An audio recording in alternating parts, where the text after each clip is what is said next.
God, I saw this video and I just had to make a response to it because it really boggles the mind to wonder how far we've come in terms of science, and yet people don't understand basic biology between male and female.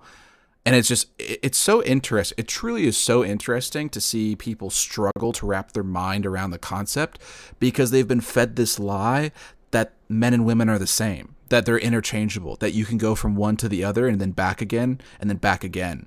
So it's very interesting. Watch this video and I'll add some comments towards the end of it. The best videos I've seen this entire week. And before we go into it, you just have to remember, if you're in an argument, sometimes reverting back to simplicity is the best thing you can do. Look at this video for a great example. You said you're an EMT. You're responding to a health emergency.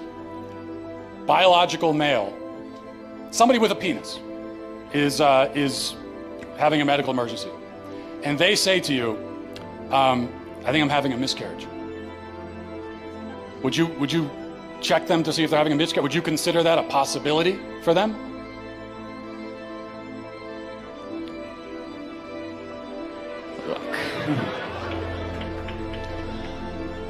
No, but that's because some people don't have body parts. Sounds like we've established there are some people who in principle can get pregnant, and there are some people who can't. There's two categories. It's a scary day to think, for humanity, to think that we have to go so far as to make this argument. To even have this conversation in 2023 is wild to me. And it should be wild to everyone, but apparently it's not.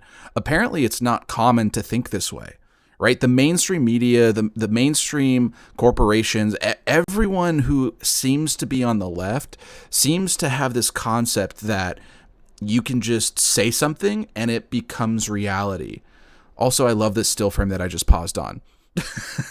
But seriously though, it is truly bizarre, and it seems inhumane to now treat humans as some amorphous blob that can just transform at will based off of the words that they choose.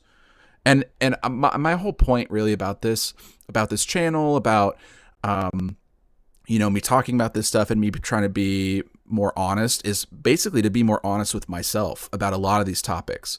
Because the more you talk about them, especially out loud, the more you start to realize that none of this stuff makes sense. That none of the left seems to understand it, but nothing that the left is pushing truly makes sense when you get down to it, especially stuff about social issues like this, right? So, I think having to go into this conversation or have an argument and having to go to the most simplistic example it's still, to the left, doesn't make sense, right?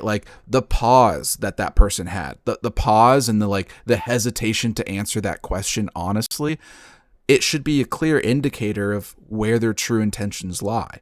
And unfortunately, if you see someone who's unwilling to be honest in a situation like that, where, oh, you're an EMT, you come to someone who has a penis, they say they're having a miscarriage, do you check to see if they're having a miscarriage? It seems a little bit ridiculous to be like, yeah, let me check that first. It's like, well, if time is on the line, then you don't have time to check for a miscarriage because the person can't have a miscarriage because they're a man.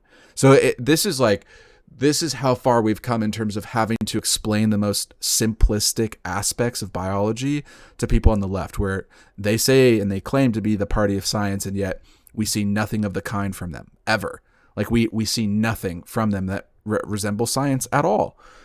So I struggle with this a lot. I try and not get too upset, but this stuff boils my blood because it's dishonest, it's harmful, and it prevents people from having an honest conversation without being called a transphobe or a bigot or some other slur or name. So that's all I've got for you guys today, but take care, enjoy the rest of your day, and I will see you later. Bye-bye.